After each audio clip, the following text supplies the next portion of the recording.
happening, people? Welcome back to the Brothers Geek Out podcast. Another episode, two brothers across the world, just giving you our thoughts on what's going on in the world, pop culture wise and movie wise, and some, real life situation stuff. Guys, as usual, check the description. If you don't want to talk here, if you want to get straight to the Geek Out news, check the description. It'll be the first thing there. You can skip all of this and get straight to the Geek Out news. But if you want to hear what's been going on in our lives, it's been a crazy week, floods and stuff in Dubai and whatnot. It's been mad. But if you want to skip all of this, go straight to the description. It'll take you straight to the Geek Out news.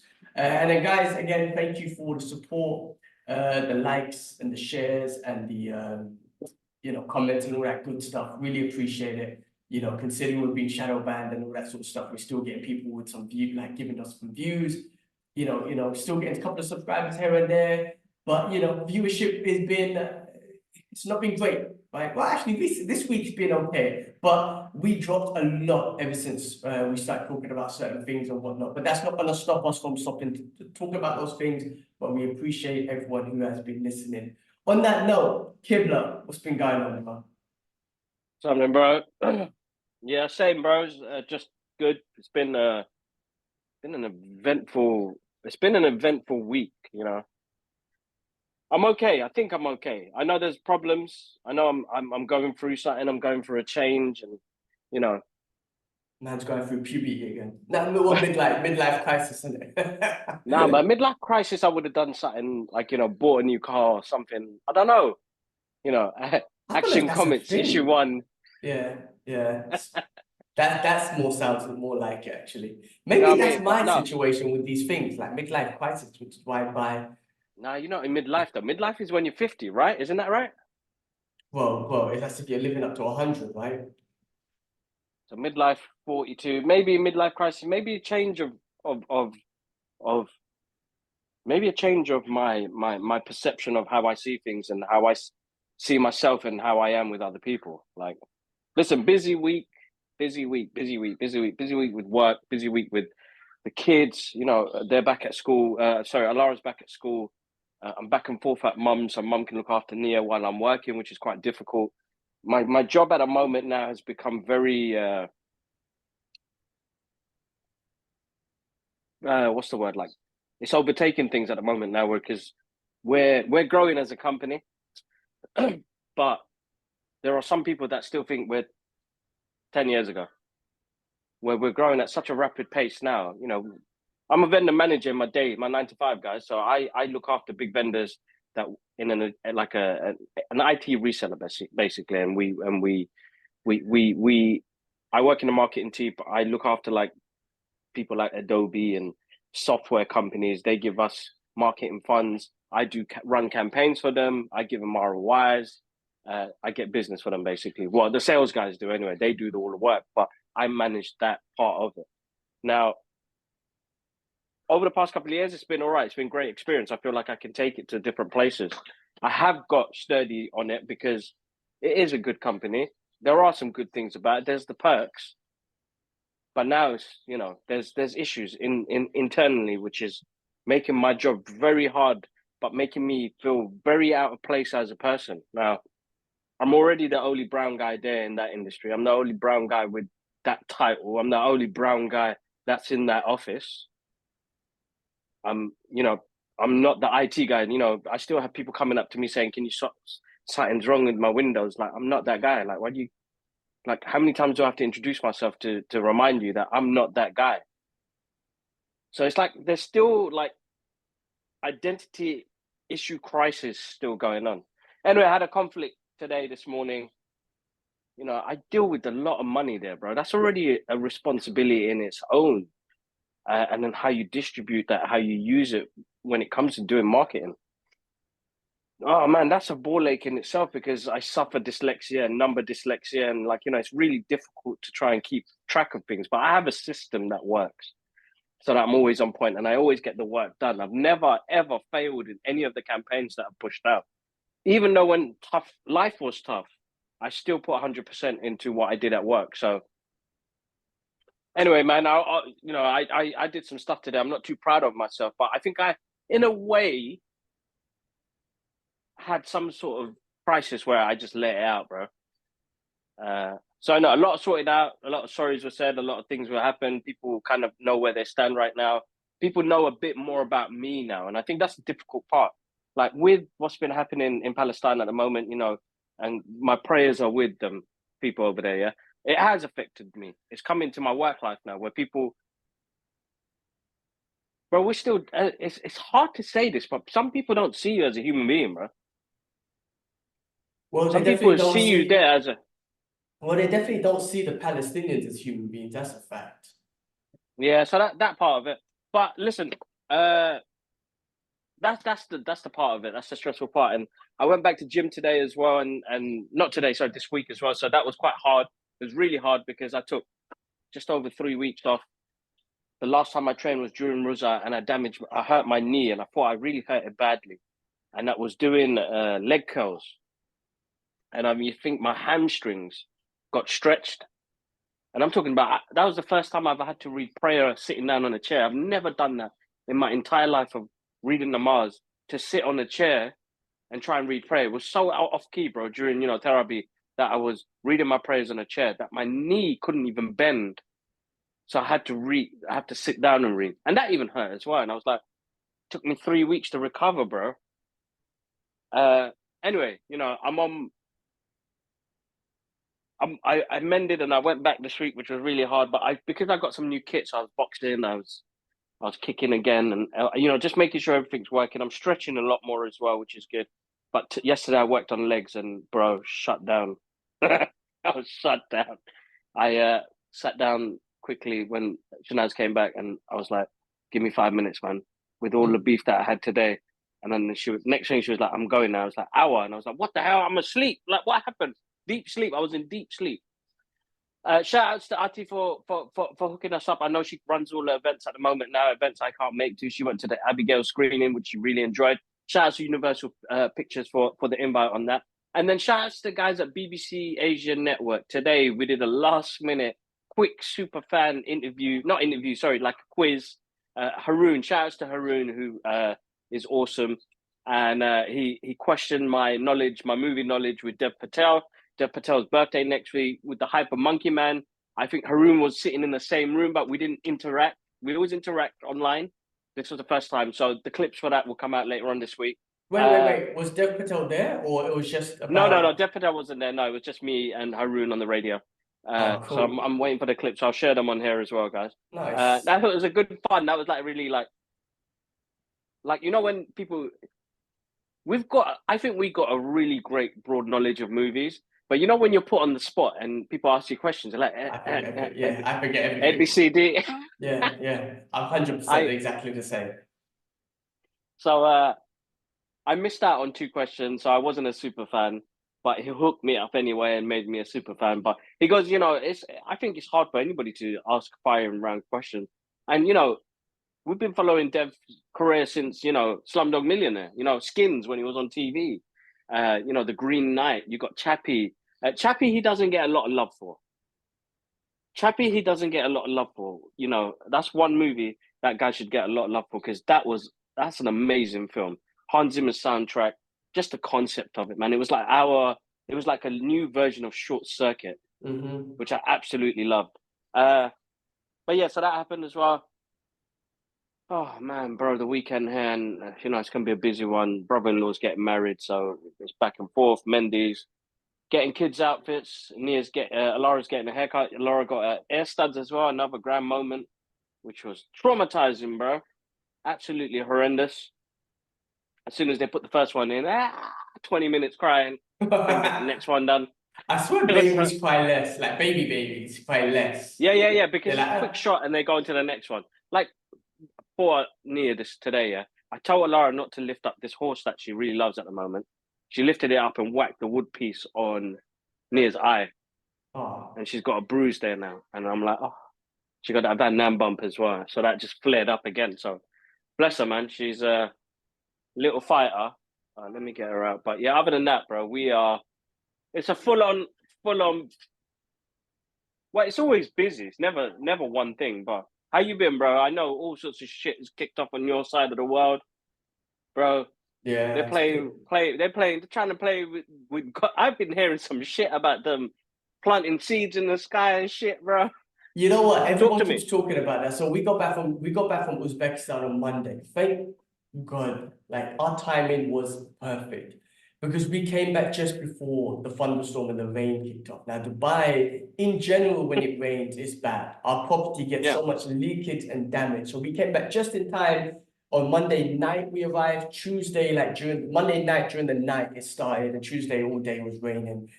And I was just so stressful getting back to work, getting up to speed with work. It's always hard on the first day back. And then I'm running up and down, me and the missus, like draining towels, draining buckets, because there's so many leakages that happen.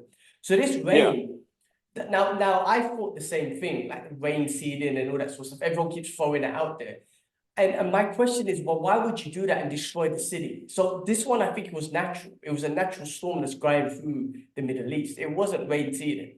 And Okay. also, I always criticize Dubai, because it can't handle the rain in general. We can't.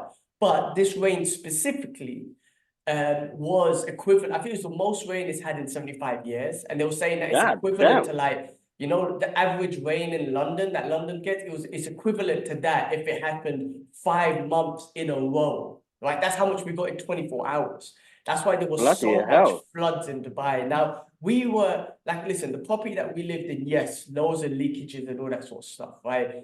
Our ceiling ended up collapsing in corridor, right? That happened at night. We saw the leak happening, we saw the crack, and then boom, in the middle of the night. Thank God we weren't there. My Yeah, missus yeah, yeah, just exactly. saying, I'm gonna go to bed. So thank God she stuck around a little bit downstairs before she went up. And then thank God it was in none of our bedrooms. So none of our stuff got damaged, thank God. Yeah, yeah, yeah. I mean, our curtains are messed up because of the rain goes through the windows and whatnot. So our curtains, they've destroyed. But none of our look, I would cry if my fingers and everything got smashed because of that.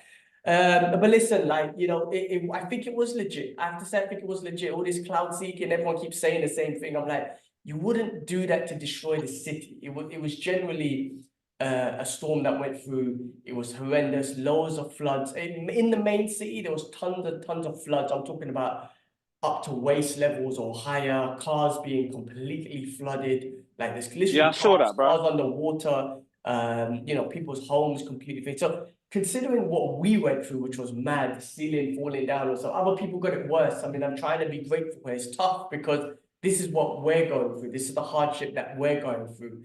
Yeah, yeah, yeah. But I'm trying, now I'm trying to be grateful that we didn't get flooded, so it's tough. It's tough. So now we're dealing with the aftermath of this. We've got a big hole in the ceiling. There's all these rumors that it's gonna rain again next week. I'm like, come on, man. Apparently it's supposed to be a little bit. I can literally see the sunlight coming through the hole. That's why it was leaking. People came Oh, to investigate. They're gonna look at do the work maybe next week or whatnot. It's all on the landlord, but I'm stressed because I'm living it. I have to deal with it as well. So it's very stressful for me. yeah. I do worry. I did worry about my car. I'm like, wow, how do people deal with like their cars are underwater? You see all these cars, Yeah, yeah, supercars yeah. I and saw stuff that, bro. underwater. Thank God our roads didn't get flooded, so that was a good thing. But in the future, like you just don't know. I mean, but when it rains here, I don't even leave the house. Like that's how bad it is. Yeah. If it starts to rain, if we hear weather reports of raining, I would never attempt to like go to the gym or go out or anything like that. And thank God this area that we live in is good with floods. It hasn't flooded yet. Considering this rain and it didn't flood, we're good.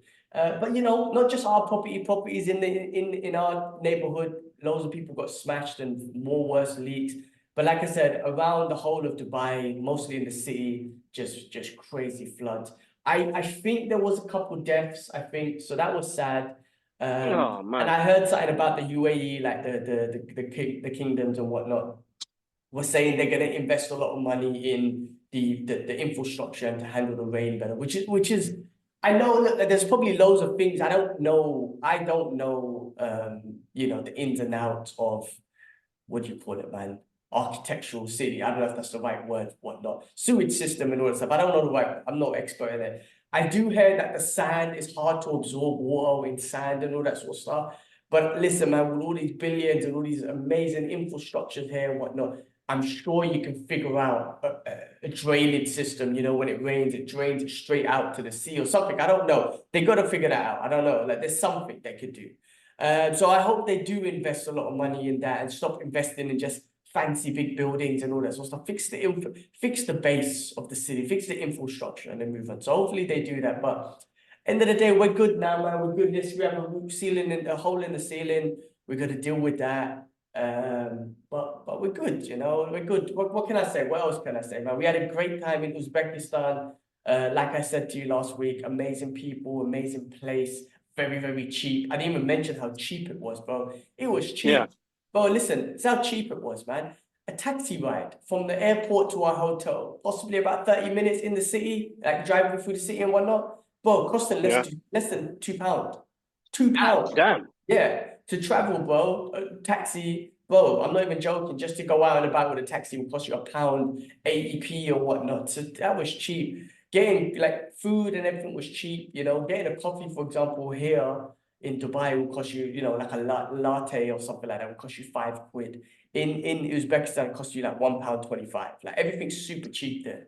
So we had a great time. We you know, didn't spend too much. Well, yeah, we had fun. I wasn't really counting money when you're on holiday, but just that was good and great people. I just had a great experience. But now this week, just trying to get back into the reality of things with work and the floods here. And then next week, I want to get back into training. I went for a 5-mile run because I haven't trained properly since like mid-Ramadan myself because I was traveling and all that sort of stuff. And then I just been a slug, man. Honestly, eating crap.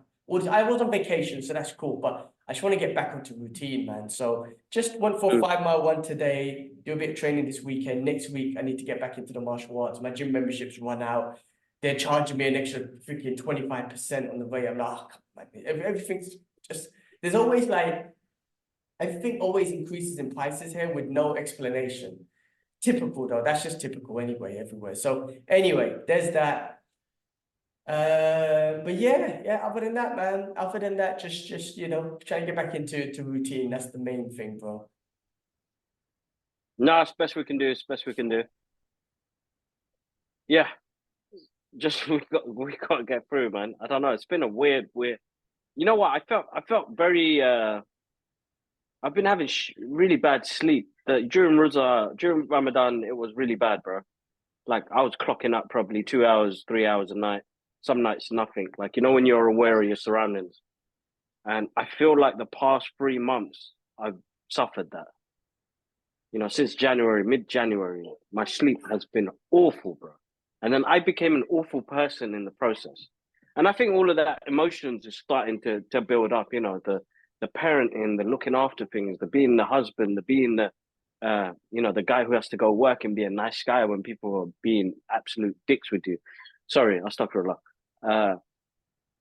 And this week was the week I had some of the best sleep I've had in months, bro. And because I don't know, I suppose I was getting back into training, so I was getting tired before I did anything. I've cut out having any sort of caffeine. I'll drink tea, decaf after, if anything, if I feel for it. But now I don't drink. You know, before we used to drink tea like all the time. I don't do that no more. So, and you know, Nia, she's starting to say "mama, mama." So cute. Yeah, look cute. And yeah, so I was getting deep sleep, and then yesterday I had a deep sleep. So like my sleep, alhamdulillah, hopefully, give me a nice run before I go back to old ways, because it's draining, bro. It's mentally draining. I'm seeking more help. I know. I'm seeking more help. Yeah. I know, but I've been suffering that for coming up to 8 years. Just bad sleep, not being able to sleep, and just trying to push through. And then I know exactly how that feels, because I know after day 93 or 4, when I haven't slept in a row, I get very, very groggy. I get very, very angry. All that stuff. That's why I started the therapy, really. I mean, I started the therapy because to help me with my sleep, like what the hell's going on in my headspace and whatnot. So, you know, I'm still going for it. I mean, look, Ramadan's always hard to sleep because I wake up at suhoor and then I just can't go back to sleep. And then I'm just tired throughout the whole day. So literally, that's how Ramadan was. Right now, I'm not waking up. I would love to get into a routine, honestly, if I could wake up for Fajr, pray, and then stay up maybe all night and all morning and work until like Zuhur prayer and then go to sleep. I would love a routine and sleep and then after wake up for Asr and then carry on the day and whatnot. But because of work and lifestyle, it's difficult to wake. And also because I can't fall back asleep, it's difficult for me to wake up at Fajr. Like I said, I used to wake up before at 5 o'clock. I've done that for 8 years and I didn't care. But that messed up my sleep. That was a part of messing up my sleep, trying to be disciplined to wake up at 5 o'clock to pray Fajr and then work out in the morning. Because of that, that's where my sleep started getting messed up because I wasn't getting enough. The pressures of waking up, the pressures of sleeping at 9:30, 10 o'clock, and then trying to wake up at 5 a.m. to do that. That pressures alone didn't allow me to sleep. And then because I wasn't sleeping, I was in like trying to quick train. I was getting so many injuries and whatnot. It was the worst time ever. So now I'm trying to rectify that. I'm trying to fix that. I can't wake up early. I need to kind of sleep through to about 7:30 and whatnot. But I'm slowly trying to bring it back.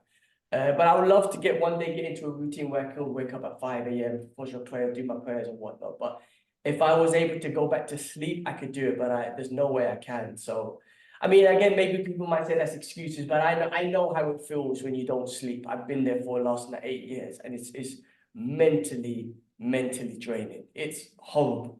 It's you have negative thoughts, very, very negative thoughts when you can't sleep. It's terrible, man. And I put it's horrible.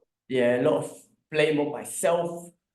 It's bad. Listen, man, people don't know, like, if whoever's going through sleep deprivation is problem, torture. bro. They use it as a form of not. torture. Yeah, I think some militaries want to use that as a form of torture. It is torturous.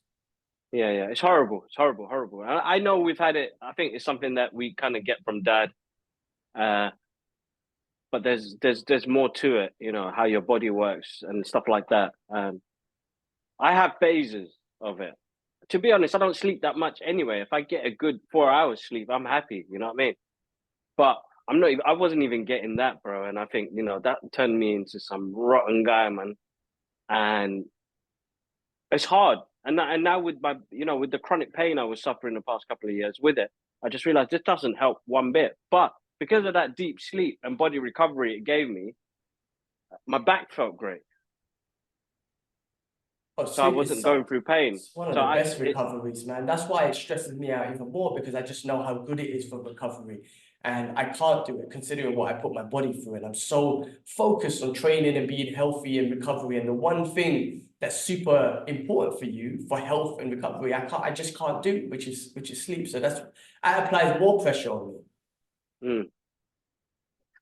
But yes, tough, man. Hopefully we can work better on that. I know. I do say, like, because when we were in our last hotel that we were at, there was a sauna. So every night I spent an hour in the sauna, the steam room, doing cold showers. I just done a routine. I love the sauna. And that really puts me to sleep. I have to say, it really does. And I want to buy a sauna here, but I heard that high temperatures doesn't help with male fertility. So right now, I'll put it on hold. Take it easy. Once I have my babies, inshallah, then I will buy my own sauna. Like, there's little portable ones that you can buy. I'll start off with that. Like, I got a little portable ice bath thing. I make it work. In the future, when I have my own big space, inshallah, I want to buy. But I really want to proper setup, like proper sauna, steam room, not steam room, sauna and cold plunge. I would love to have that set up in the future. But yeah, anyway, before I do more sauna by my own, I have the babies first and then listen, people say, I don't know if that's true or whatnot. I researched and I was like, I just don't want to risk it.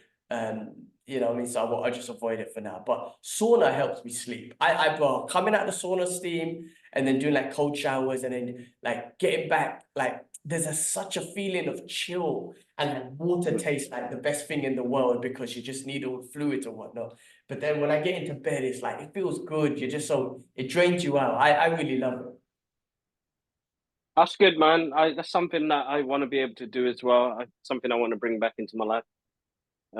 Yeah, definitely something that's on my list and finding a gym. There's no gym local that has it. Tottenham Green Centre was the only one. And I remember, my skin looked amazing. my physique at that time, I think just before Tough Mudder, it was like tight, had that tight feel. Now I'm just loose, bro. Lucy Brucey. But yeah, I mean, we just Yeah, gotta man. keep Other up. than that, Gotta keep no, up. exactly, exactly. Well, look, All we'll right, let's find a move way, on. man. Yeah, we'll Yeah, find a way, man. Inshallah, man. But yeah, sleep. If you got there, like I say, sleep, man, man. I know everything about that. But yeah, let's move on. Let's get into this. Look, as always, guys, we're going to start off with real world issues, and it's always going to be about Palestine at this moment, of course. And we're not going to forget about, fucking hell, excuse me. We're not going to forget about Palestine, No. even though they're trying to divert the attention to like other situations like Iran and all that sort of stuff. Like, listen, we're not going to forget about Palestine. We're going to constantly talk No. about Palestine because those people deserve the freedom that they deserve. Unfortunately, this week, the US, as usual, vetoed Palestine being a full member of the UN and whatnot, just constantly keeping them under oppression. The US is 100% complicit of this genocide and the oppression of the Palestinian people. I mean, just using their veto power to not give them at least full membership at the UN. Now, I don't know the details of what full membership does, and UN's been totally basic, to be honest with you. Israel's been doing whatever they want, considering what the UN said. So really, they don't mean shit, to be honest with you. No, But it doesn't. it makes it. It doesn't. But it's a message, though. It's a mess. It's a global message. If they were part of it, so unfortunately that happened. Unfortunately, there's been tensions between Israel and Iran. You know, Israel blowing up one of Iran's consulates or something in Syria. Then Iran attacked with like 300 missiles. But there's loads of stories around that they gave them like 72 hours notice. They were like, it was more like a virtual signal. It was just like, listen, we're gonna attack you. Make sure, like giving them heads up, basically. It's like me throwing a jab at you or straight at this speed. So listen, I'm gonna attack you back, bro. I'm gonna attack you back, and it gives you enough time to slip it. That's what it feels like. That's what one side of the news is saying. The other side is like, oh my god, they threw 300 rockets or whatnot. But you know, the US saved them. They Nah, had the it's Iron Dome. bullshit. Jordan, Yeah. even Jordan and Saudi Arabia, all these countries like helped shoot down the missile, which upset me a little bit to hear that. I was like, listen, if you guys have the capability to shoot down missiles from Iran, why didn't you help Gaza a little bit and shoot down some of the missiles from there just to protect them? But nope, choose not to protect those Punks, people. bro. That's a Punks. bit heartbreaking to hear, especially from like Very neighboring heartbreaking. countries and whatnot. But thank God with these attacks, and then Israel, I think today or yesterday, it was this morning, they attacked back, and I'm hearing news about this that I don't think many more got killed. So I think it's just a bit of virtual signaling right now. I think hopefully, man, like the scary thing is Israel wants this wider war with Iran. And what I'm seeing, and it could be one-sided bias that everyone could say, because of course the mainstream media is always going to post it one way. So I'm listening to Breaking Points, I'm listening to Mark Lamont Hill, Zateo, all that sort of one. It's like Iran is like, all right, that's it, we're done. Iran was like, we don't want no beef. We don't want us to take this wide away. Israel wants it. Israel wants the US in, but they keep pressuring Iran. And Iran, I think what I just heard now from the strikes that Israel did, I don't think it damaged much. And Iran shot lockdown of the drones and whatnot, same thing. And they're like, cool, we're done. We're going to take it as a win because that was pathetic. So same thing that Biden was telling Israel, listen, all the missiles were shot down, take it as a win. They decided they wanted to shoot back. It's like egos and bullshit. I need to get the last word in. Iran, listen, from what I'm seeing, and I'm not saying Iran's perfect, so I'm not defending them at all, but I'm just saying in this situation, Iran looks like the one who's taking the bigger role. Like say, we don't want to escalate this. Don't escalate. And Iran's telling the US, tell your dogs to stand down. We don't want this. And Israel keeps provoking them or whatnot. So who's The the good problem guy? is that I think Who's the good guy? Like the Western media is going to constantly say Iran started it. They don't even mention what Israel did. But when you look at the facts, who seems like the good guys? Who seems like the peacemakers? Who seems like the ones that's like we don't want to? That's what I'm seeing. it's difficult, bro. I'm telling you. You know what? I was speaking to somebody the other day, and I was just like, just be safe. You know, this is like reoccurrence of 9/11 and the aftermath of what 9/11 did to Muslim people. You know, it's a horrible feeling, bro. That we've always been on the front page, but now we're even more up in the front page, which means it puts us in danger, it puts our kids in danger, our parents in danger, friends and family in danger. Anybody who has a Muslimic name, we in trouble. Because the bastards at the mainstream media, they keep saying the word Islam. And I know their groups might be named Islamic, whatever, but just say Iran.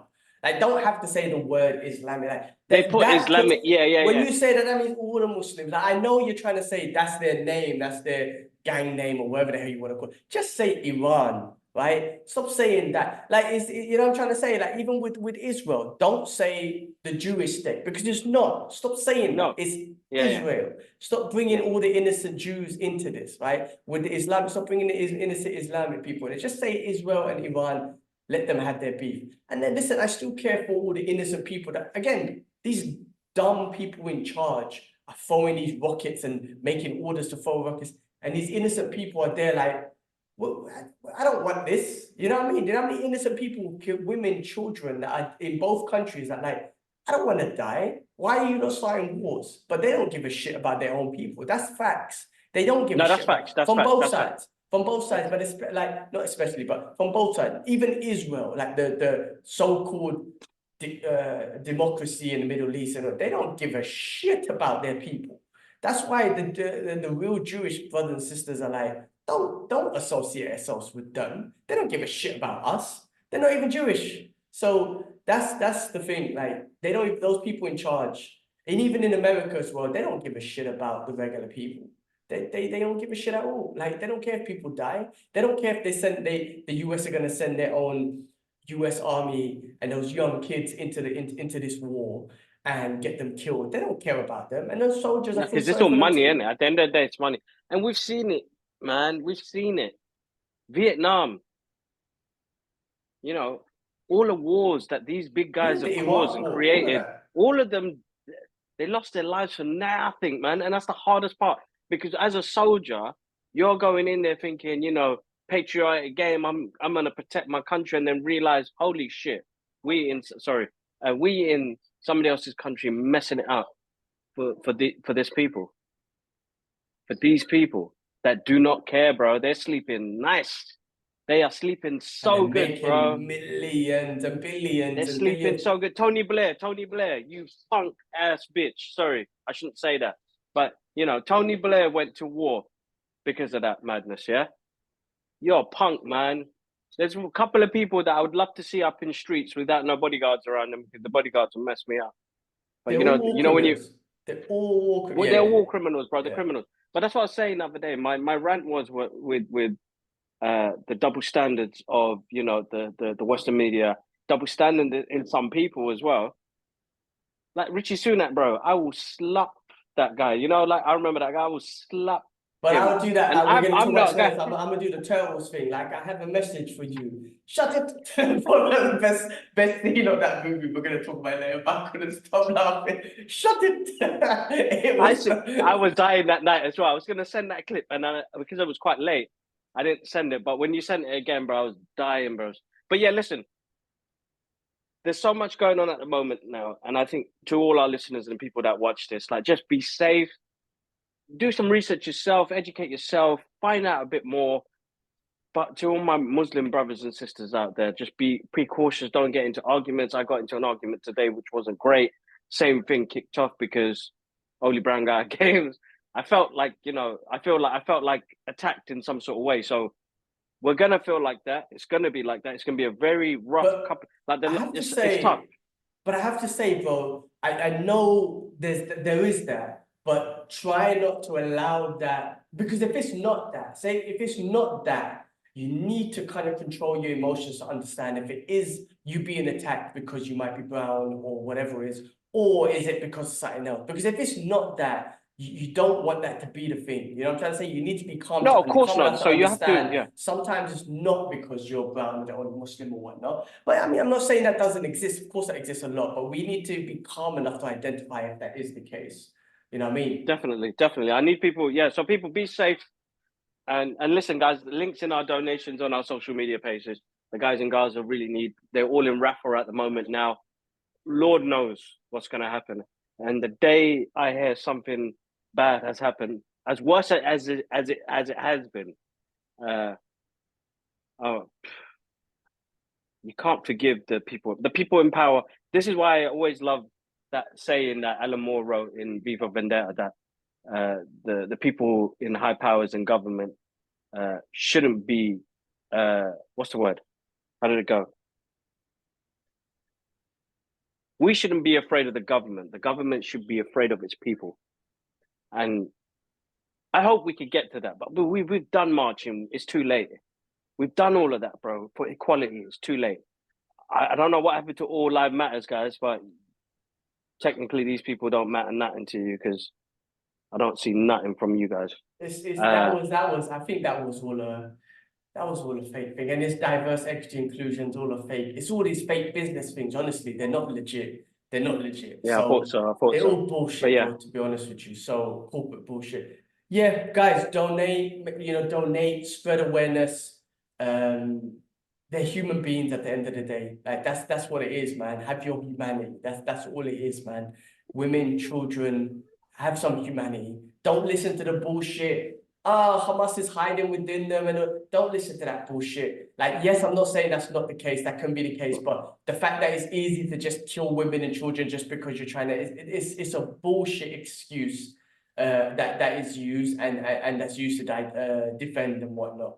Do not listen to that. Be a human. Be a human being. No women and children ever deserve to die. You got to think about it this way. If there was a school shooter, do you just blow up the whole school just to get that one criminal? No, you don't. Right? You don't do that. So it's the same thing with Gaza. You don't blow up women and children and babies just because you're trying to get one guy, if that is the case. And that can be the case. I'm not saying that it's not the case, but that's a crap excuse that people use to defend the killing of innocent 14,000 innocent children. That's no excuse. That's you comfortably pressing the button and just using that excuse. So guys, do your research. Again, don't listen to these corporate media companies who are controlled by businesses and advertising and controlled by this whole Zionist movement. Check out, like I say, independent news sources who are not controlled by this, right? Like I say, Breaking Point, Mark Lamont Hill, Zateo, there's so many out there, right? Listen to scholars out there, historian scholars like Norman Finkelstein, you got Eli Papa, you got, what's his name? I'm reading one now from Noam Chomsky, I believe it is. Like, listen to historians. Anyway, donate, guys, donate. Cool. Let's move on. Let's move on. We're always gonna kind of spread awareness, and there is a lot of stuff going on in Sudan as well, in Congo, with the cobalt mine. There's so much going on in the world, and these mainstream media. The reason why you haven't heard about this because your mainstream media corporations there's no business. They're not getting advertisement for that. Advertisements control that. That's the news. The reason why you don't know about this stuff is because they're not speaking about it. You listen to like I say, all these independent news sources. They'll give you the news in the world.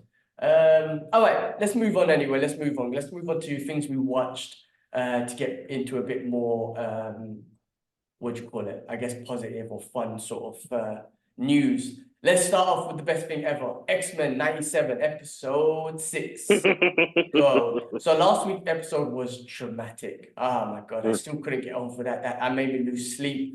We lost Gambit, which was horrible, and I wanted to see what's going on. This week's episode, man, it was awesome. It was awesome. Listen, there's a part of me that wants to know what happened next, right? What the X-Men, what's going on? Yeah, of course. But they do this to you. They always do this to you. They make you wait. That's like, oh no, we're going for a different direction right now. And it was, Storm and Forge. There's a story of Storm getting her powers back and just overcoming her demons and whatnot, and truly believing in herself and her powers. And then the big thing, Professor X is alive, bro. So that's pretty sick. I had no idea. Well, he didn't really die in season 5. Was it season 5 or season 6? I don't even remember. He didn't really die. Lalandra took him, saying that we could look after him out there, but he can't come back to Earth.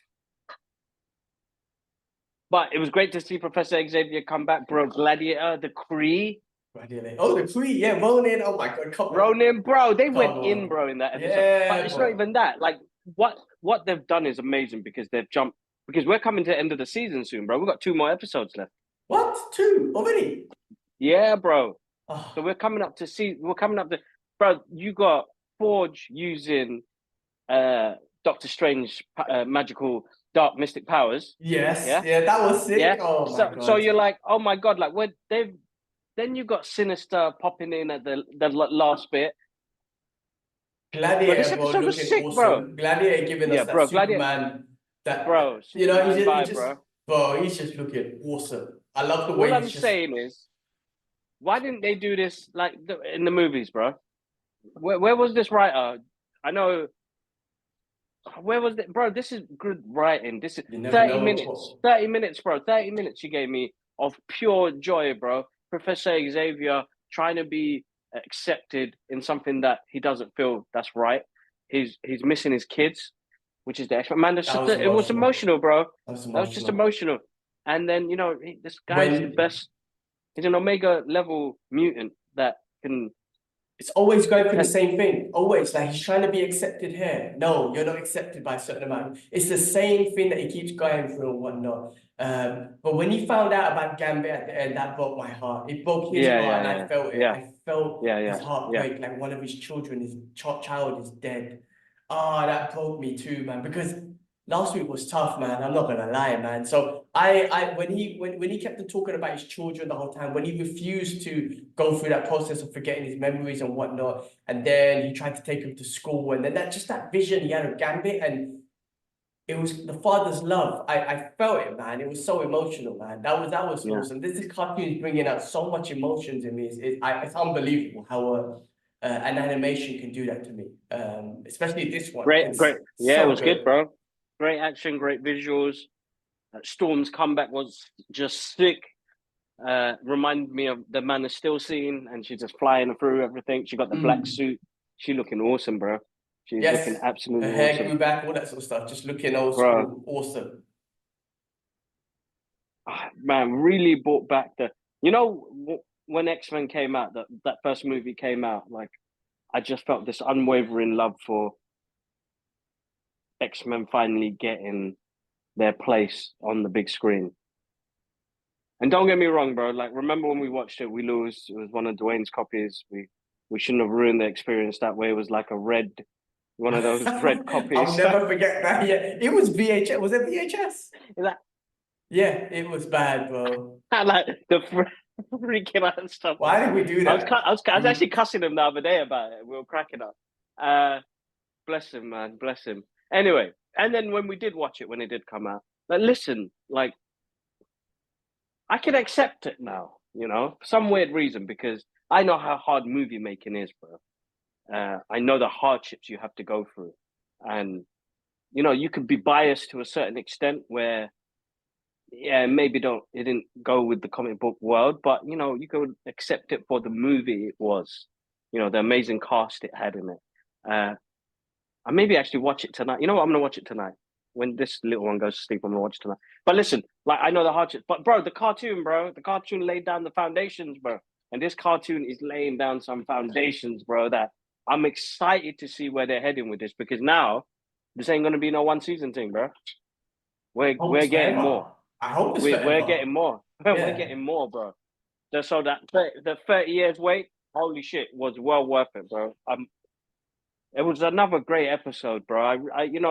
I sat down last night and I watched it and I was like, I was just moist, bro. I was just proper It's moist. fantastic. Yeah, I'm it's looking at, fantastic. when you read a comic book, you see the pages jump out at you. You feel the emotions jump out at you. This did exactly that, bro.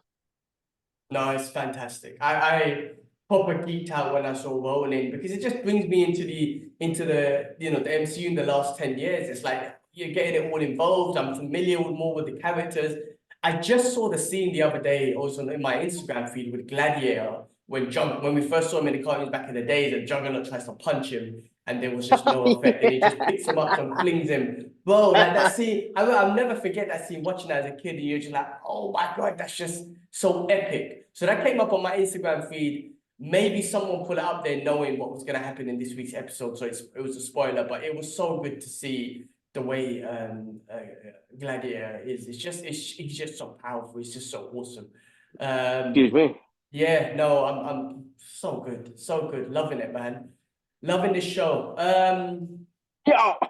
All right, let's move on. The other animation I finished off watching was Invincible. Oh, bro, I same here, bro. Yeah, to be honest with you, I didn't even know the last 4 episodes came out, so I kind of binged them. Again, so good. Did you watch all of it? Yeah. Yeah. I finished it as well. I binged through it as well. I did So it on like waking up early, and I watched them. Another great animation, bro. Another great cartoon. But this particular season is going through Mark's mental health about everything he's had to go through. And bro, I've been feeling his pain, bro. especially in that last episode. I mean, the trauma he's got, I mean, everything's always got daddy issues and parent issues and whatnot. The Yeah. trauma that he's going through after what happened in season 1 with his father and all that sort of stuff. And then this, yeah, you're right. This was him kind of getting through that mentally and whatnot. But that last Yeah. episode really got me because that's the first time he killed someone. Yeah. Who we'll get to that story anyway. But after he killed him, the trauma that he went through and the way he was kind of talking to himself to try and Bro. calm himself down and say you had to do, the way he had to justify it to us, just kind of they were really able to express that this fucked him up. This fucked him up. Yeah. And then he started thinking about, am I turning into my father? All this sort of stuff. But the way he kept trying to justify it to himself, it's like, his whole thing was like, I can't kill someone. But you know what? Funny enough. Okay, so I was listening to the Joe Rogan podcast with Zack Snyder. I don't know if you heard it, but one of the big Yeah. things was about Batman in Batman and Superman. Batman don't kill, and now Yeah. what Zack Snyder did was he goes, because he loves the Frank Miller. He's obsessed with Frank Miller. If you listen to this podcast, Yeah. upset. He goes, I've he heard it. really, really wants to do the Batman Dark Knight in respect for Frank Miller. Because he wasn't able to do that, that's why a lot of Batman versus Superman, he just put a bunch of Frank Miller stuff in there because he was obsessed with it, right? So in the Frank Miller comics, this was the first, I think it's the first sort of times where Batman doesn't kill. He doesn't. But in the Frank Miller comic, he was put in a position where he had no choice. It's like, what choice Yeah. do you make? Right? Because he was one of those mutants that had the gun at the child's head saying, I'm going to That's kill right. him. And Batman was put in a position, Batman was like, I believe you, right? It's the same scene in Batman vs Superman. Frank Miller was trying to express, like, yes, Batman don't kill, but this was one of the first times where he was put in a position where he had no choice. He had to make a choice. Yeah. Nothing would have worked. Batarang, smoke bomb, nothing would have worked. So he had to make a choice, and this is where he killed someone. And he was talking about that. And I think this kind of relates to this. Like, he kept telling himself, I had no choice. I had no choice. He was hurting my family. He was going to kill my mum and my baby brother, who looks like Thanos. But bro, do you know what was awesome about that whole episode? When he was going through the different multiverses and whatnot, there was like a Spider-Man reference, there was a Batman reference, little Easter eggs to those Yeah. superheroes, which is kind of awesome. I don't know if they're gonna, I'm sure they can get away with it and whatnot. But that was pretty cool. A little bit of a geek out moment. Yeah, definitely. That was actually pretty cool. I enjoyed that. Cool, man. Yes. So wait, obviously there's more. Oh, I have to say as well, Yeah. Seth Rogen's character coming back stronger and whatnot. I like that. That was fun. It was just kind of exciting that they're putting together this rebellion and his character's strong and whatnot. I kind of like that. So is season 2 done, or are there more episodes of season 2 coming out, or are they going on to season 3? I think season 2 is done, bro. So we're gonna go into season 3. You saw a breakdown of Omega Man. Yes, He yes, really yes, was yes. emotional as well. It really started to affect him as well. Well, I think And then that's what they're trying. Go on. find out Optimus Prime doesn't have a beard. Optimus Prime. What are you talking about? Oh, yes, yeah, because he was a Voltron or whatever you call it. Yeah. I was gonna say, like, one thing that they do or what they've done is again just to show how Earthlings, we're always, the special people, Yeah. are always the ones that can change people. So Omega Man is changed man after he fell in love and had his kid on Earth. He gone against his Voltronite way of life of taking over a planet or whatnot just because of humans or whatnot. So it's always humans, isn't it? Which is a Yeah. good thing. Which is a good thing. Always trying to highlight the beauty of human beings, which is love. So that was awesome. I really like that cartoon, or that animation and that comic book. So pretty awesome. Moving on, I actually watched Kung Fu Panda 4. Did you want to say anything else about that, or? No. It's all So I good. watched Kung Fu Panda 4 with an amazing cast. bro. Jack Black, Yes. Aquafina, Bryan Cranston. You got Viola Davis, Ki Hu Kwan was in it. James Hong Yeah. still doing it at 150 years old. Dustin Hoffman, Ian McShane. He ain't 150, is he, bro? He's definitely over 100. I mean, he's at 90 something, but he's definitely over 150 years old, bro. Bless him, bless Bro, him. Ronnie Chang, like bare people in this movie. But this movie, bro, it lives up to the others. I really enjoy these Kung Fu Panda movies, man. Just Yeah. the animation, the Kung Fu, the choreographing is all awesome. Jack Black's character as Poe is just fantastic. Spoiler alert, have you seen it? No. Okay, Spoiler, spoiler. Don't worry, I spoiler will see. I alerts. will see. Like it's so fun that he constantly keeps geeking out about kung fu, just like the first one.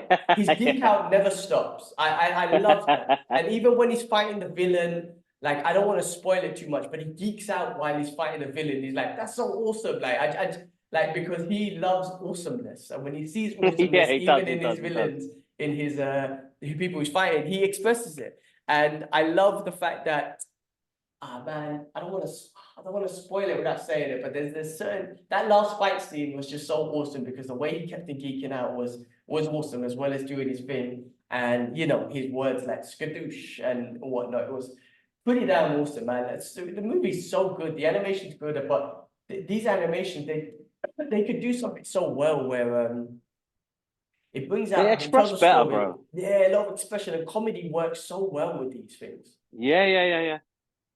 I'm telling you, animation is the way forward, bro. To say any type of story, like as much as live action is great to see because it gives you that tangible feeling, but animation, bro, just it's a whole different expression in itself, and you could do so much more with it. Like, and an animation is like all the way from like Fist of the North Star and Akira opened our eyes, right, of what Mm. animation can do, of how it can be represented.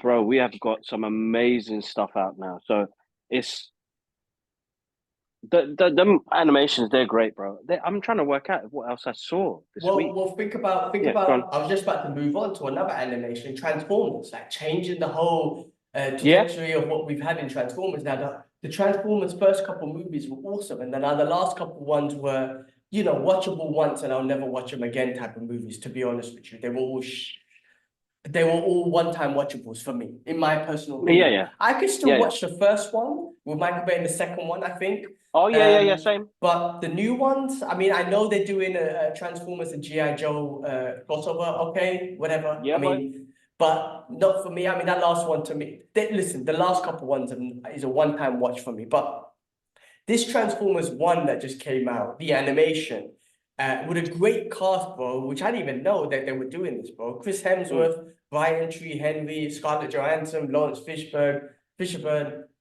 John Hamm, who was that? Keegan, Michael Key, Steve Buscemi, bro. With animation with Transformers, they look like they're taking an action comedy and like an origin story of like Optimus Prime and Yeah, the yeah. Transformers and whatnot. But it's because that animation, it's got a comedy element to it, which I think is just going to be more. It's like easier to watch, you know, easier to enjoy in the sense of like that comedic aspect. So from the trailer, I liked it. I was like, I mean, that's enjoyable. I think I could enjoy that because of the comedic aspect and whatnot.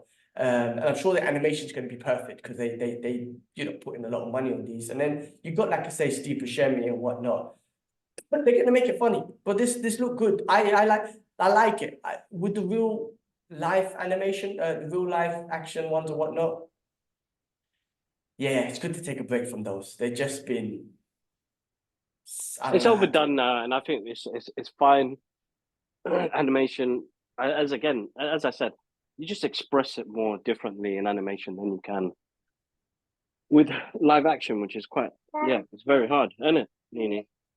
Yeah. All right. Anything Yeah. else you watch before we move on? Uh, Wow. I did see something. I'm trying to work out what it was. Ricky Stanicky. What did you think? Ricky Stanicky. I really enjoyed that.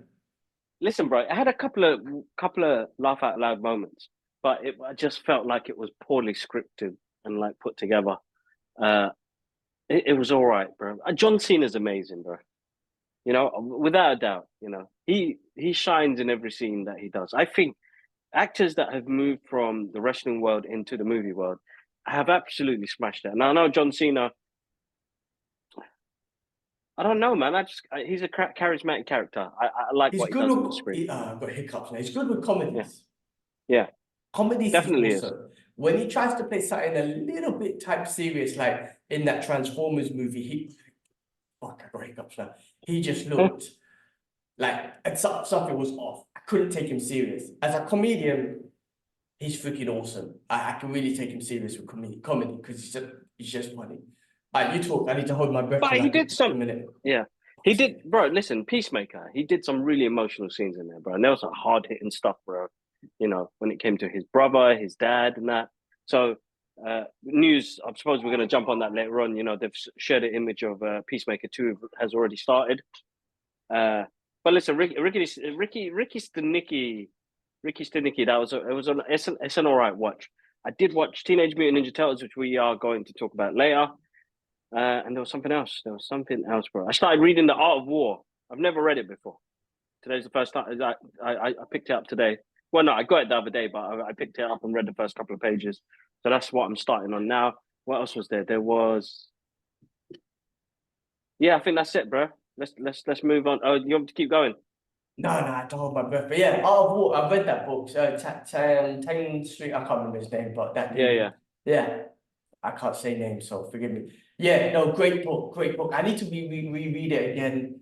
And I bought a couple of books on Audible actually. Like I said, Noam Chomsky, there's a book called Who Rules the World, and it's deep. Like he gets into, of course, it's the West, right? But he gets into some of the, the T word that's associated to people that look like us. He talks Yes. about that from everyone, the Western world and everything. Like, let's not get it twisted. So he was a deep book. I'm in the middle of reading it. I'm really listening to Malcolm X's biography. I really enjoy that. But yeah, I got a few that I'm listening to as well. Now that Art of War's on there, I need to go back and listen to it. It's good to Audible is good for me. Like I said, when I wake up in the morning and I do my morning routine, I listen to my books, which is great. Otherwise, I just can't read. I mean, I read the Quran in the morning, and some Islamic books and stuff, but I'm not good at reading. I'm still reading Punisher Max. I'm nearly at the end of it again. Great comic book. Just this is one of the first series where he's on a mission, a full long mission. It's not just like little short little short stories, if that makes sense. Like a full on long ass mission, which is pretty awesome. All right. Anything No, that's cool. else before I move into other movie news? So I'm reading Teenage Mutant Ninja Turtles Mutant Mayhem, the art of Teenage Mutant Ninja Turtles Mutant Mayhem. So that came through. Thanks to Paramount UK for that. So I was going through that really cool stuff I want to sit down and draw with Alara. It's always nice to see behind the scenes of how they put characters together. Shout out to Jeff Rowe, because Jeff Rowe did a Michelangelo picture for me in my art book, which was amazing. But you get to see his ideas in there and what Seth Rogen and what they were thinking about at the time. There was something else is bothering me. On my app, my DC app, this girl is dangerous, man. I'm reading. Hopefully you can't see her face. Okay, go. Sit down, play here. I'm gonna have to put you to bed. I'm reading John Stewart's Green Lantern War Journal. This is where John Stewart leaves the Green Lantern Corps to go look after his mum, who's suffering severe dementia. I'm on the second issue, bro. This is deep, bro, because he's looking after his mum, and he reconstruct, because she's suffering so badly. This is how you know the Green Lanterns are really strong at what they do, and their willpower to make constructs are amazing. He reconstructs his sister that he lost when he was younger, to help mum around the house, and mum feel some love. And bro, it was deep, bro. It made it made me tear up, bro. It made me tear up. So it's his journey of leaving Green Lantern Corp and then coming back to try and get through everyday life. comic books give you more about mental health and what we suffer, man, and what we go through in our everyday life. Not just being a superhero, but what you go through just for me and you. You know what I mean? They're so relatable. There's so many characters. They really related them, obviously, all to human beings. No matter what, the superpower, the alien, they're all human, and they're all elements of different humans. You could always relate to one. That's why people gravitate towards like one character specifically and just love them to bits. I'm not a psycho. I mean, I love the Punisher. I'm not a psycho like him, so chill out, guys. But I gravitate towards like him being a war veteran and understand his PTSD. Like I don't have war PTSD, but I've got PTSD of shit that I went through when I was a kid, which is why I think I got anger issues sometimes, which is why I think I can't sleep sometimes. And I do think back at the racist stuff that I went through in Hong Kong and stuff that I went through when I was a kid, just growing up on the streets and whatnot. That's, again, he's a psycho. Like, I don't want to call him a psycho. He kills people, yes, but I don't do that stuff. But there's a relatable side of him, which is that whole PTSD side of things. And the shit and the trauma that he's gone through. We've all gone through our things. That's what I love about all the comic books and all their characters. Every single one of them is relatable to somebody out there, which is beautiful. No, exactly, bro. Exactly that. Bro, guys, if you want to read it, Green Lantern War Journal. So far, so good. I'm hoping to catch another issue tonight before I hit the bed, but really good read. Really enjoyable. One to check out. But yeah, let's move on to cool. news, let's talk about other movie news. So we've been talking about a lot of Turtles today, and Turtles is the theme, I think, today. So which is I think gonna be awesome, Teenage Mutant Ninja Turtles Last Ronin, R-rated live action movie. But I've heard great things about the comics. I know you were talking about it. I didn't get my hands on it. I would really love to, but this would sound, I think this would be a great story. So without even knowing the comics, just knowing what the premise is based on what you said, I think this would be awesome. I hope. And if it's R-rated, so good. Yeah, because the Turtles, Come on, give me R-rated, man. Yeah, the old Turtle comics were violent, right? So they're violent. They are violent. They made it for kids because it was easy to market back then. And we're going to touch base on it, but make it tangible, guys. Make it tangible. Make it feel, because I feel like even with what we watched recently, and I'll talk about it in a bit more description, tangible. Like, make it tangible, and it changes the whole concept of everything. Make it R-rated and make it gritty. They are originally gritty. It's a gritty comic book. You look at the old comic books, they had the will loss out and everything, bro. Oh, damn. Turtles will loss. Well, Turtles will loss, we're going to talk, listen, this week's retro movie reviews, if you guys already don't know, it's going to be Teenage Mutant Ninja Turtles 1999, but 1990, sorry. But we'll talk about that in a bit. Let's go through some other news, because there's a lot I do want to talk about that movie. Let's go. Let's bang out some of the news. So, The Boys, it's going to be released June 13th, season 4. I cannot wait. Amazon Prime. Cannot wait for that one. So that's that one. Sweet Tooth, we're back. June 6th. Guys, Rebel Moon 2 is come out today, I think. So guys, check out the director's cut. And I heard Snyder talking on Rogan's podcast. The director's cut is coming out, I think, one in September, 2 next year. Complete different movies. It's not, he said there's a difference between extended version and a director's cut. Very big difference. Yeah. The director's cut is going to have blood, reduce, and just an hour extra scenes and whatnot. So it's a very, he said it's a complete different movie. So guys, do check that out. Glenn Powell to star in Edgar Wright's Running Man reboot. So there's that. Leonardo DiCaprio will be starring in a biopic as Frank Sinatra by I saw that news today. Scorsese. So that should be pretty damn good. Monopoly movie, the game Monopoly movie with Margaret Robbie. Interesting, fun. Could be a comedy like Barbie and all that sort of stuff. She's obviously stunning. It'll be interesting how they do that. Need a good, yeah. So that'll be interesting. It'll be one of those, it's a board game.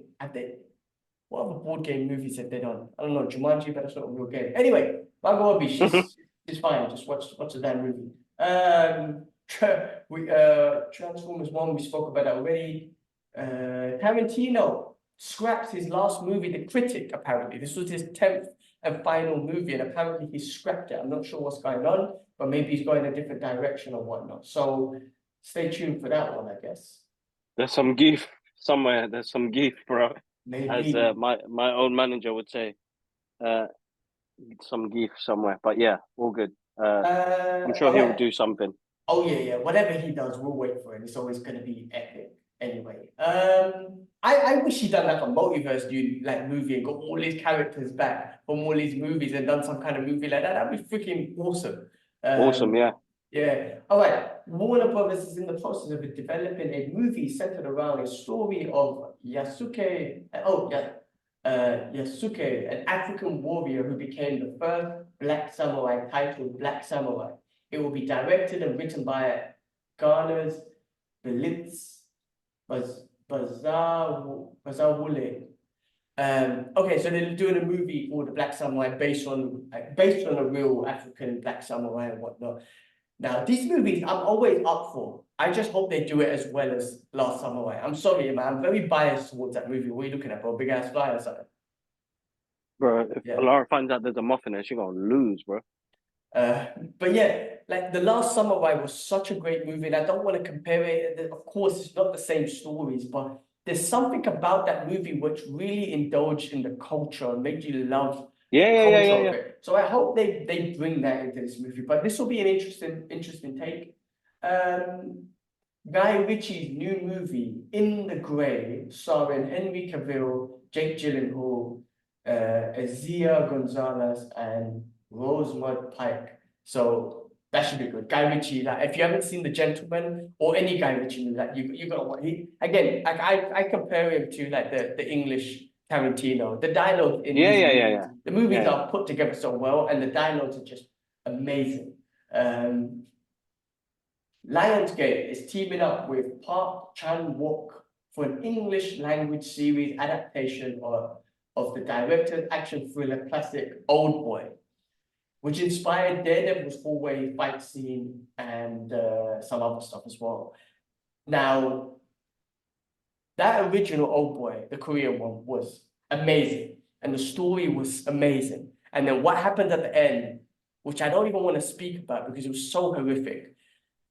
I've never seen the movie again, not because it was bad, it's because I just know what happens and I don't want to see that, Yeah, yeah, right? you know. But that was a big part of the movie, like that whole story and that whole revenge story and all that sort of stuff. How do you do remakes without that? Yes, the fight scene was awesome. That fight scene in the corridor was sick with the hand. That was crazy. That was amazing. But that wasn't the movie. It was a part of it, but the movie was that whole plotted revenge story that someone put Mm. plot on him or whatnot. How do you change that? That nothing's going to be as epic as that. When I call it epic, I mean if you know what I'm talking about in the movie, you're like, ooh, but it was freaking awesome the way it was put together. So anyway, they're doing a series for an English one, English language one, sorry. And Keanu Reeves, the legend himself, is as Shadow in Sonic 3. So perfect casting because he's just awesome. All good, all good. He's just awesome. The next Pirates of the Caribbean is going to be a reboot, so I think they're gonna get a new Jack Sparrow or whatever it is. So it's interesting. They're rebooting it. I mean, that's like a 2000 movie, right? Didn't the first one come out in like 2000 sometime? They Like did, within yeah. I don't that think they need couple to do. I don't know why they want to do a reboot, but reboot already? yeah, That's very quick, I would say. that's weird. And then Monkey Man is going to be released on digital on April 23rd. That's very quick. It's a very quick digital release. I mean, initially it was supposed to come out on digital, but the fact that it came out cinema, which is great, so it's going to come out release in what 4 days, so a couple of days. So I didn't get a chance to go cinema. I haven't been cinema in ages, so I'll catch it on digital release, man. Good film, man. It's good film, good film. I can't wait to watch it. I can't wait to watch it. Cool. That's all the news I had. Did you have it? It was a long list, but did you have anything else? Yeah, listen, guys, make sure you check out our review for Abigail, which we got to see the screening this week. Shout out to Atia for checking that out. We've got some more stuff coming next week. We're just waiting for confirmation. Shout outs to the original OG, Soups, 86th birthday yesterday. James Gunn tweeted this awesome picture of them too, and Lois Lane holding up Superman comic books and reading it. Yeah, listen, man, you know, he's the OG. He started it all. He inspired the world. And you know, we have what we have now, bro. We have a great catalog of movies and comic books and TV shows, and we have merchandise. You know, we have all these great things because of this character being created and what he brought. Shout outs to Jerry and Joe for creating this character. You know, two immigrants in were there Cleveland at the time when they created this character and represented it to Action Comics, Detective Comics at the time. Sorry, yeah. Snyder was talking about Superman as well, like the project that he worked on, and he goes, he was so proud of it because like when people approached him about it, like immigrants, they were like, I loved it. Like I'm an immigrant, and it's just so relatable. And when you watch that movie, as well as how cool the action and all that stuff was, it was a story about an immigrant, an alien immigrant, just fitting in, trying to be human, trying to be, you know, part of the culture and whatnot. And he was just so Exactly. proud of that. Yeah. It's an important part of the story, and I think people forget that part. Yeah, I know it's okay, Daddy. I know it's bedtime. All right, cool. Yeah, it's an important part of the story, man. The guy's an immigrant. He's come from another planet. He's an alien. He's trying to fit in. He's trying to be good. I think Zack Snyder had something really special there. He was in the UK this week I for the heard, Rebel yeah, I premiere. saw, yeah. Paul got to meet him and stuff like that. It was So in Forbidden one guy Planets, right? I'd like to meet him one time and and thank him because he did something great with Superman that I don't think anybody else had the guts to do. You know what I mean? And it's about taking risks with characters when you represent them. Listen, anyway, 86th birthday, 86 years we've had this OG, and he's still breaking it down. You know what I mean? So good on him, and he represents more. He represents so much more and inspires so much more. So that's that. That's me on that side, bro. Definitely, definitely. All right, guys, let's finish off with retro movie reviews. And as we said earlier, we're going to do Teenage Mutant Ninja Turtles 1990, the original first live action movie that came out. And I got a chance to watch it and get a fresh take on it, which I love doing. Man, bro, I can see why this one is the best one. Honestly, shall I tell you why, right? Yeah, it still is, bro. Listen, I actually say I do like the Michael Bay ones. I love the most recent animation one by, what's the name again? Jeff Rowe, Jeff Rowe, that was yes. I do enjoy those. I do enjoy those. I tell you why I think this is the best one. But they're so animated, right? The costume is actually really cool. Like even though watching it now, it's so good. It's so good. You can tell it's a costume or whatnot, but it looks so good because it's costume. It's real. They're so animated, the way their faces move and the way they're just moving. They're just young dudes, and they used to say "cowabunga" and all those words, which is fun. What I liked about it, bro, is it was all in the dark. So there's all these shadow scenes and dark scenes. What I loved was when Splinter did the little backstory. It's like a comic book. It was just pitch black in the back, and there's them in dark in a pitch black background. It was very comic book style. It was very dark style and whatnot. It was very emotional. The new movies, all of them, were all great. None of them made me feel emotional. There was two scenes specifically is when Raph woke up after he got battered and Leonardo was like, you know, I love you, bro. I didn't mean that, you know, we didn't need you. Like that scene was definitely, as Donatello called it, what did he say? It was a Kodak moment. Kodak moment. Yeah, Kodak moment. Bloody hell, go back to the 90s, right? Kodak moment. It really was emotional, made me feel. But that scene when they were all meditating and Splinter was awesome in this because you forget how good Splinter was. In this movie, he was really a wise father. He was a father in this movie. And when he were meditating, he goes, I love you, my sons. Be together, my sons. Bro, and then you did see the teardrops that are coming from them. That really got me emotional. I was like, wow, this movie done what the new ones didn't do to me. It was so good. And I was like, damn, that's why this one's the best. Again, even Shredder looked great. Costume design, everything was awesome. The martial arts, I didn't know this, but Yusuf, YK2K was telling me that, you know, Golden Harvest was behind that. So that's why, like, the martial arts choreography, the spinning kicks, the spinning stunts, like, you're like, oh, that makes sense. So the martial arts and everything was great. You know, some of them scenes, like, Raph was killing me because he was like, Splinter and listen, these are no knocks on the movie, but I'm just laughing about it and whatnot. But Splinter just said, guys, you need to, keep on the D-low, man. Like, be in the shadows. My guy puts on a jacket and a hat. Like, I'm going to the movies. And he goes to the cinema. He watches Critters. And I'm like, dude, I can see your big green face and your big ass green turtle feet. Like, how are you in disguise? How is no one freaking out? Which was cracking me up. But the best scene of that movie, which we spoke about earlier, bro, like this is what I love about rewatching movies, is when April O'Neil got slapped by one of the foot soldiers. It was the funniest thing I've ever seen because she's running her mouth talking about the foot soldiers and whatnot. So Shredder's like, shut her up and whatnot. So the guy's like, we have a message for you. And he puts out his hand slowly and he opens the message and it's slap. And he tells her, shut it, bro. I couldn't stop laughing, man. It was the funniest shit I've ever seen in my life. It reminded me of one of the five fingers say to the face. It was so funny, bro. I couldn't stop laughing, man. So good.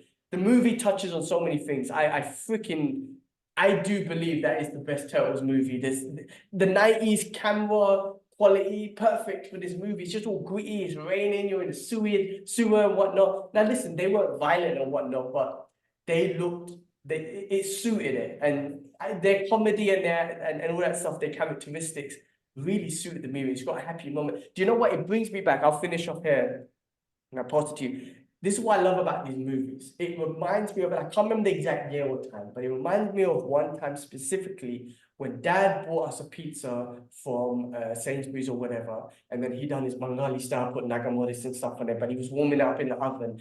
As he was warming it up, we were like, we need to put on turtles while we watch while we eat pizza, because while we get ready to eat pizza.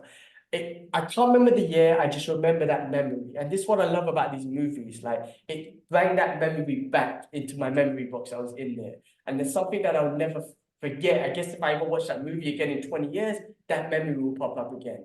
And it's these things, man, that have this sentimental value with some of these movies. Because I'm never going to forget that. Like I said, I can't remember the year, but obviously we were kids. But I just remember Dad treating us to a pizza, Bengali style pizza, added extra got chilies and whatnot, and we were just so excited to watch Turtles and eat a pizza, and that's beautiful to me, man. So yeah, amazing. No, definitely, it's a tangible feeling, isn't it? It's always gonna have that soft spot for us. But listen, bro, still nothing will beat that movie, bro. I don't care what anybody says. The director took and the cinematographer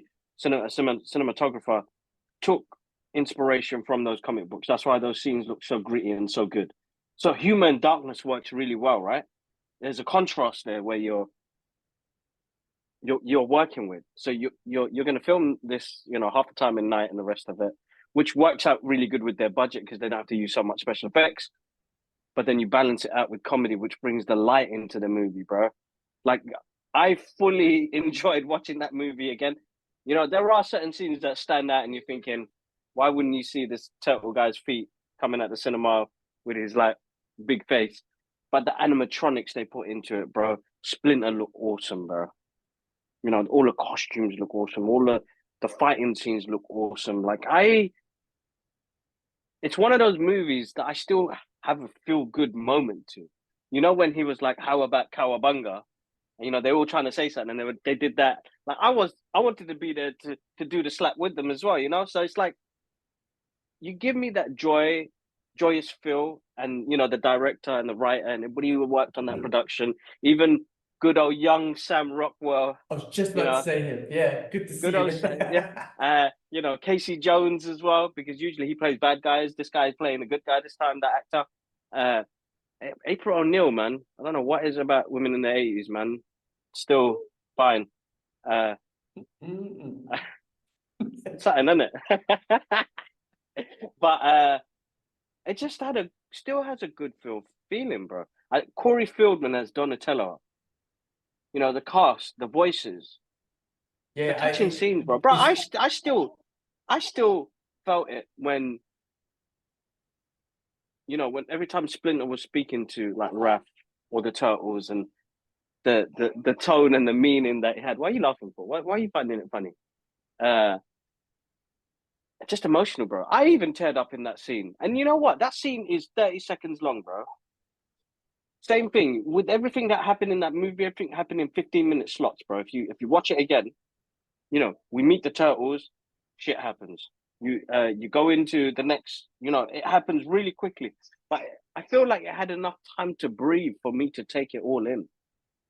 Yeah, and there was no origin Bruh. story. I like that. It just got straight into it. And Yeah. there was no origin story. Yes, Splinter told one later, but it was just don't need one sometimes with the way they done those movies. Like you kind of just didn't need one. I didn't really care.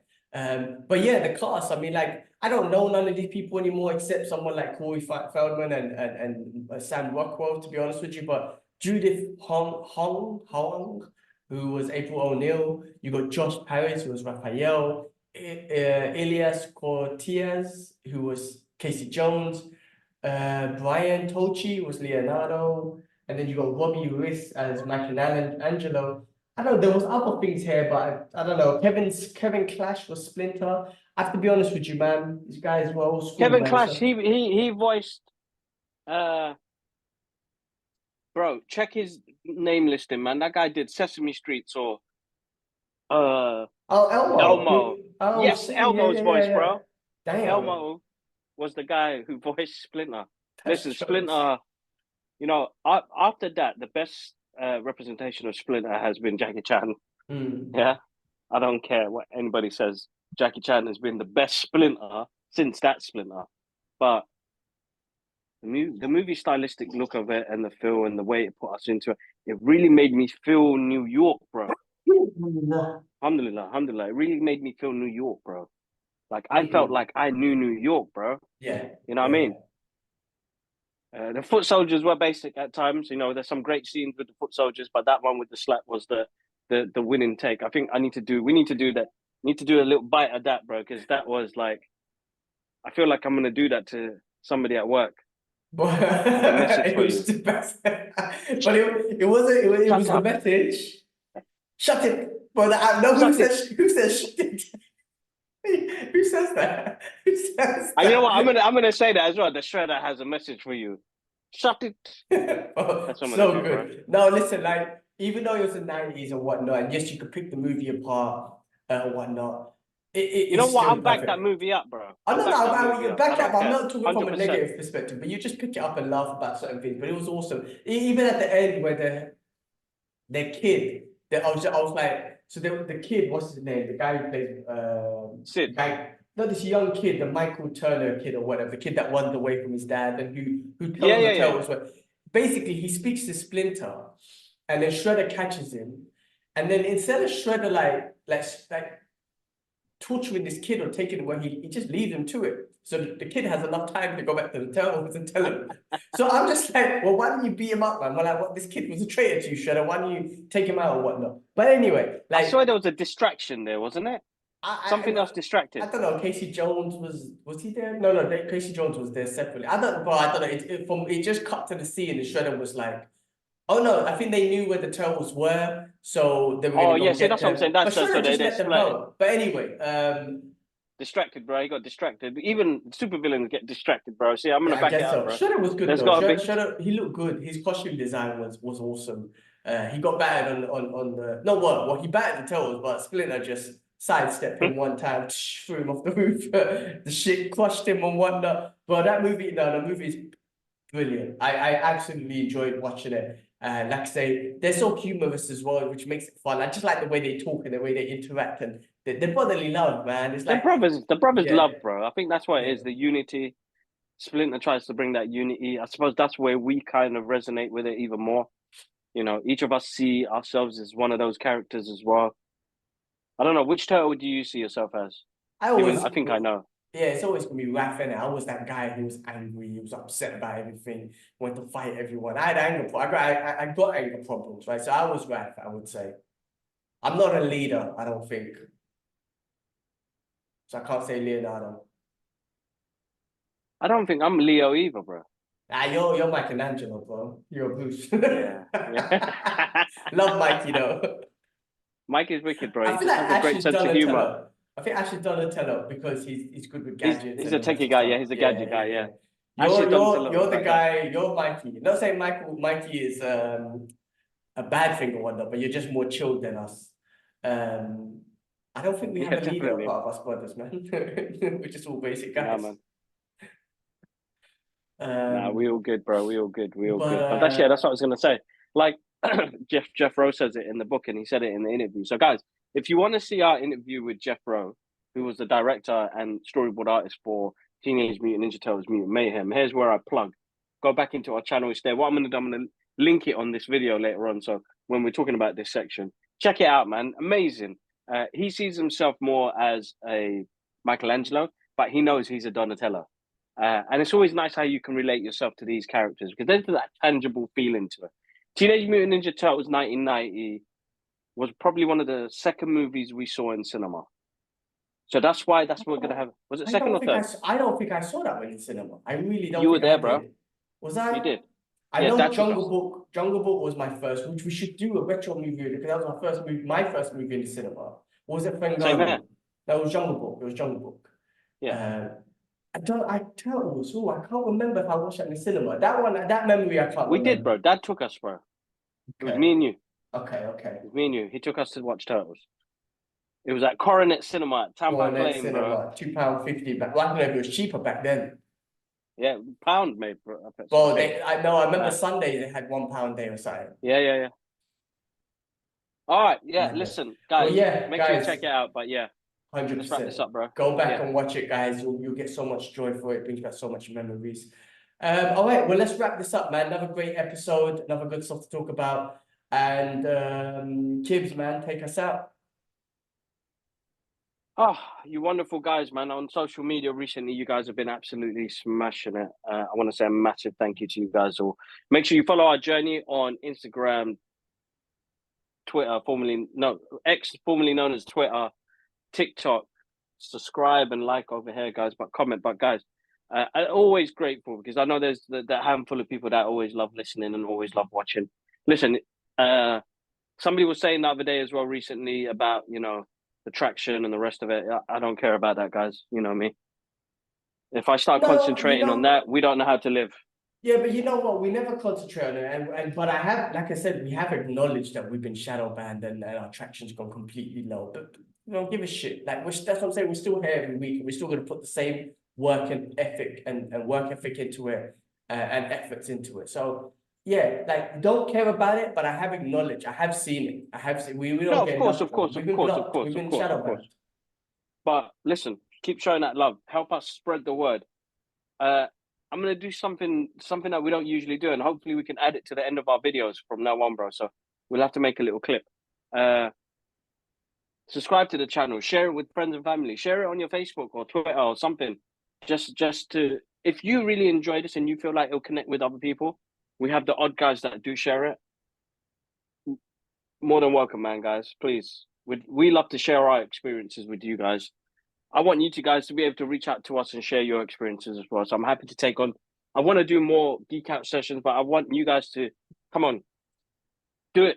Get in contact. Let me know. But other than that, what though, I would have to say those shorts that we've gone back to, they work. They've been working out pretty good.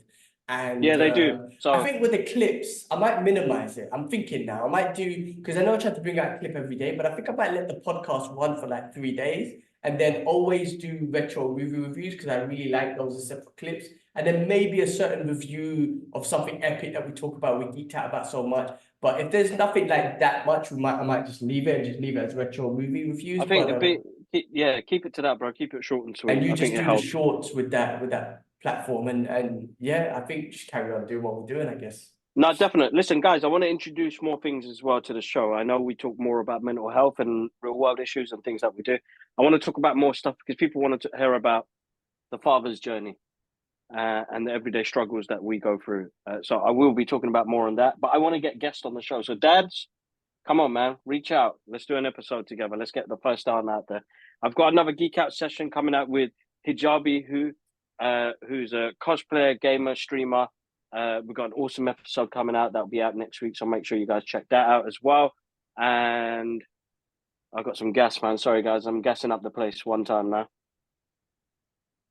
Yeah, listen, bro. Yeah, have a good week, guys. Have a good weekend. I know this will come out tomorrow, but have a good start to the week. Have a positive start. Have a peaceful start. Make sure you get that time in for yourselves. And yeah, thanks again. All right, let me get this little picture.